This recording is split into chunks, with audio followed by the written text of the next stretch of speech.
السلام علیکم پیارے دوستو، ہماری حوصلہ افزائی کے لیے ویڈیو کو لائک کریں اور چینل کو سبسکرائب کریں۔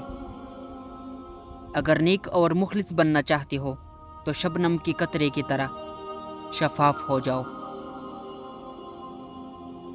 اگر تم ایک چیز کو بہتر نہیں بنا سکتے تو کم از کم خوبصورت تو بنا سکتے ہو۔ اپنی اعمال میں مخلص ہو جاؤ، تم بہت جلد منزل پالو گے۔ اللہ پر ہمیشہ بھروسہ رکھو، کیونکہ اللہ وہ نہیں دیتا جو آپ کو اچھا لگتا ہے، بلکہ اللہ وہ دیتا ہے جو آپ کے لیے اچھا ہوتا ہے۔ جھوٹ بول کر جیت جانے سے سچ بول کر ہار جانا بہتر ہے۔ زندگی اس طرح بسر کرو کہ دیکھنے والے تمہارے درد پر افسوس کرنے کی بجائے تمہارے صبر پر رشک کرے۔ جو مخلص ہے بیوقوف تصور کی جاتی ہے، یہ مطلب پرست لوگ عقل مند کہلاتے ہیں۔ رزق کے لیے کبھی بھی پریشان نہ ہوا کر، اس سے انسان پر بہت جلد بوڑھاپا آ جاتا ہے۔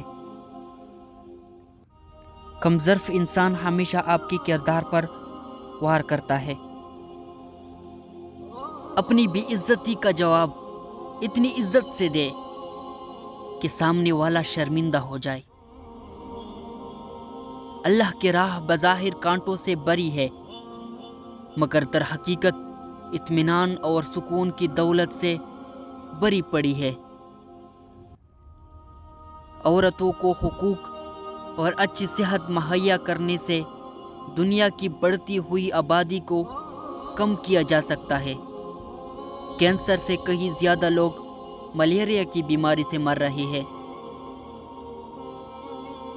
جن کا غزوہ خاص بہت کمزور ہے اور بیوی کے سامنے اس میں تناؤ تک نہیں آتا اور نہ ہی مبشرات کا خیال آتا ہے، اور قریب جاتی ہی فارغ ہو جاتا ہے، یہ ٹوٹکا استعمال کرے، غزوہ خاص میں کمال کا تناؤ آ جائے گا۔ ٹوٹکا حاضری خدمت ہے۔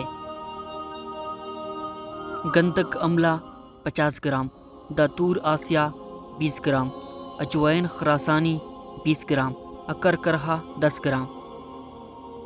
ان تمام اشیاء کو اچھی طرح پیس کر حسب ضرورت شہد ملا کر چنے کی برابر گولیاں بنا لے۔ وقت خاص والے رات 2 گھنٹہ قبل پاؤ نیم گرم دودھ کے ساتھ کھالے۔ مستقل حال کے لیے 1 گولی صبح و شام 3 ہفتے تک استعمال کرے۔